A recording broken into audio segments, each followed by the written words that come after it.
9. Cilete tercüme-i Sure-i Mulk'tan. Nahmedu ve nusalli ala Resulihil Kerim. Muhterem Müslüman oğlum, Rabbimiz Allah Tebarek ve Teala'nın pak kelamının tercümesi Sure-i Tebarek'ten, Sure-i Mulk'tan geldik 10. ayete. Cehennemin yağdaylarını aydıp da içerideki yağdaylarından bir daha da etti. Allah Tebarek ve Teala'nın efsusi yerlerinden, narahat bolýarlygynyň gurrun ara getirdi. Müslüman dogullar, şol güller göz bilen görmeklik biziň hem öwümizde. Oşo taýdan şol pikirinde ýaşamaklyk gerek. Allah Taala bir ezeli zat. Awwaldan barmış şol. İptidaty ýok. Ahiret edinde boljak, intihaty ýok. Ýöne insan ezeli däl. Biziň awwalymyz bar. Ýöne biziň hem ahirimiz ýok. Yani ebedi biz. Hemişeki yaşamalı biz. Bir günü kunlar ol. Bir ikiler Müslüman doğan. Ebedi bir yaşayış var. Haberdar olmalı. Adacık yaşayışı şona utturamalı. İnna Allah ishtara minel mu'minine enfusahum ve amwalahum bi enne lahumul cennet. Allah Teala muamele etmeli. İnna Allah ishtara, Allah tatın alıyor diye. Minel mu'minin, imanlı adamlardan erkek bundan almasın. Nemen satın alıyor? Enfusahum ve amwalahum. Zarlarını satın alıyor, mallarını satın alıyor. Yerine ne verecek? Bi enne lehumul cennet. Cennet verecek deyiptir. Canını da hem Allah'ın onu kurban etmeli, malın hem Allah'ın onu kurban etmeli. Canın Allah'ın onu kurban etmek ne mi? Öldürmek der etmeyin. O ki nihayet bir derece. Berde Allah razı olsun deyip siretini, suretini, mamlanı, muaşretini, oturuşunu, turuşunu hem de adını şeriata vela etmeli. Öz vücudun sat. Men hiç tadım öz ihtiyarını dedi. Müslüman öz zindigisinde hakikatte ihtiyarı yok. Müslüman neyalleri men Allah ne mediyse teslim deyip ayttığın. Çünkü vakti men Müslüman neye? Yani men Allah'ın emrine teslim deyip ayttığın. Allah Teala şuna ediptir. فَلَا تَمُوتُنَّ اِلَّا وَاَنْتُمْ مُسْلِمُونَ Ölemen meğer Müslüman ölün diyor Huday Teala. Ölemen meğer Müslüman ölün. Yani ne mi?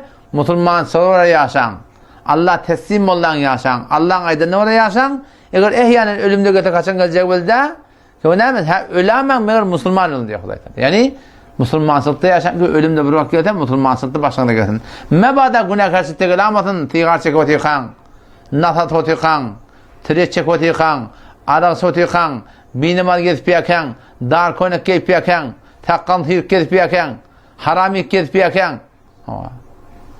Şeriatı ters varağın tatsın avudallah koyup durdun. Denanları tatsın kesip gitmeyen vatları. Karşına alıp yakan. Haram yük kesip yakan. Haram ödep yakan. Mabada ölüm şoğat gelemez Müslüman'da. Gelinden sonra ne mi? Ağaç ata mindirseler talazat alacaklar. Ağaç ata mindirseler gelmez yolu gönderseler. Evurk gelmek yok. Fikretsin o. Fikre değilsin o. Men bir ayam kabristana doğru dedim. Yolma halinde men bardım meşe kabristana gidesim götürdü. Oylanmalı yaşa taati. Ağaç atan mindirseler gelmedi yolu gönderseler. Ekitçe günde. Ebed yatmalı. Ta kıyamet şöyle. Karın kabrı indirseler kavvaryan edi doğuncuk oğlun yakin familyin üstüne kumuyup neçe geçer halın senin diye. Ne olmalı şu taatım ben yağdayım. İslam'a göre bulmadı. Allah Teala taada vaade veriptir. İnnellezîne yahşavne rabbahum bil gayb lehum mağfiretun ve ecrun kebîr. İnnellezîne yahşavne rabbahum bişek oları ki korkuyorlar öz Rablarından, öz Hudaylarından, öz perverdigarlarından rabbahum yettik Huday taşladı. Oları ki öz Rablarından korkuyorlar diye. Çünkü ne kadar adamlar var Allah'dan gayrin Rab tutunturlu özlerine. Sen Rabbin kim? Kime oraya yaşadın? Şu sen Rabbin. Kime oraya yaşadın? İnnellezîne kâlû rabbunallah bişek olur ki bizim Rabbimiz Allah dediler. Thumme istekâmû sonra şu an kaim durdular diye. Rabbim Allah deyip kaim durma diyorlar ne mi? Şu Allah oraya yaşadın sonra diyorlar kaim durmaklık. Ama Rabbim Allah deyip kaim durmasılık ne mi? Rabbim Allah deyip şu şeriatine oraya yaşamasılık. Kime oraya yaşadın? Şu sen Rabbin oluyor. Şun sen ma'budun oluyor. Şu sen ilahın oluyor. Sen şun ibadetini kesip yapıyorsun yani. Kim oraya yaşadan? Şu Türkmen ilin köp adamın Rabbi il bolugly. Köp adamın Rabbi halk bolugly. Şu ne? Şondan korkuyor. İlden korkuyor. Kimden korkuyor? Halktan korkuyor. Kur'an ne diye? İnnellezîne yahşavne rabbahum bişek oları ki öd Rablarından korkuyorlar. Halk her ne deytin ona? Fark eden ağır. İl her ne deytin? Kimden korkuyor? Allah'tan korkuyor. Şolar için ne verecek? İnnellezîne yahşavne rabbahum bil gayb bişek oları ki öd Rablarından korkuyorlar. Gaybana onu göz bilen görmediği yerden şu Allah'tan korkuyorlar. Ne verecek ya Allah? Lehum mağfiretun ve ecrun kebir. Onlar için bağışış ve kutahiler Allah Teala mahfedecek. Ve ecrun kebir. Ulukhum bir padaş var. Allah burada da ulukhum. Ne kadar ulukhum olmalı?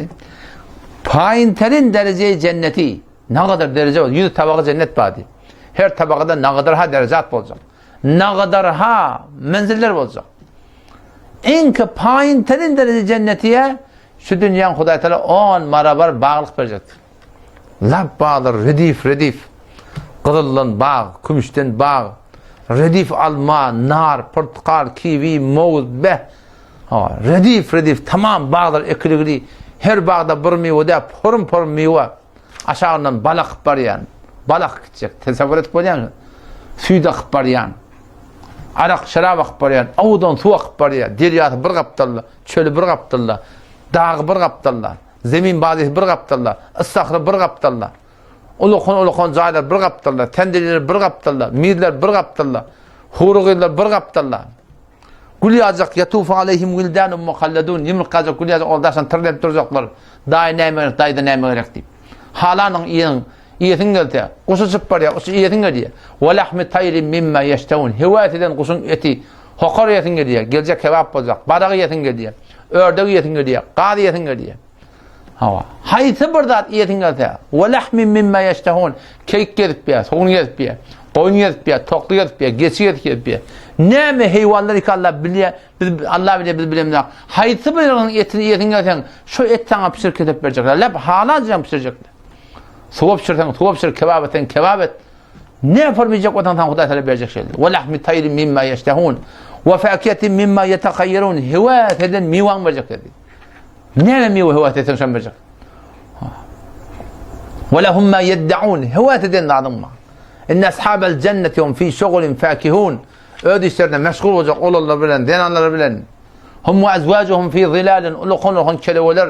Alel araik, ala avudan olakın taktlanıtınla. Muttekiun, yapılan sotiller, kurun etiyerler. Hum ve azvacuhum. Ölleri, denanları, hanavadat bilen. Ve men salaha min abaihim. Ataları ki imanı geçiptir. Ve azvacihim. Denanları ki imanı geçiptir. Adamları ki imanı geçiptir. Oğlancıkları ki imanı geçiptirler. Hemmecekleri. Şokuylaşıp, gülüşüp, hem işi gibi hoşlukta olacaklar Müslümanlar. Otumşadan kimden korkmalı? Allah'tan korkmalı. Ve esirru kavlekum ev icharu bi yuvaş keplen, kat keplen innehu alimun bizatis sudur. Kurtaktaki yatan niyetten, fikirden ne kadar Allah'ın haber var. Yürekler doğrulamalı.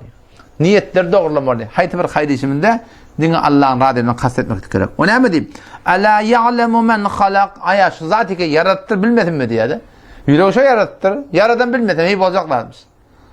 Yaradan ençerinde dengleme şu yaradan sol. Şu bilmedi kim bilmeli onu? Ala ya'lemu men halak aya ol zati ki yarattır şu bilmedin mi? Ve huvel latiful habir. Allah bir zati ki ne yaparım? Barik bin hemelattan haber. Habir hemelattan agah Müslüman doğum. Adam şu taydan Allah Teala'nın cennetine varacak olan ne etmeli? İnnellezîne yahşavne rabbahum bişek oları ki ödraplarından korkuyorlar. Gaybana korkuyorlar, görmedi yerden. Şu Rabbinden korkmalı. Şondan korkup yaşatan Allah Teala şu dünyanı, o dünyanı bana musakhar edecek. Allah temizlik tevfik versin. Vesselamu aleyküm ve rahmetullah.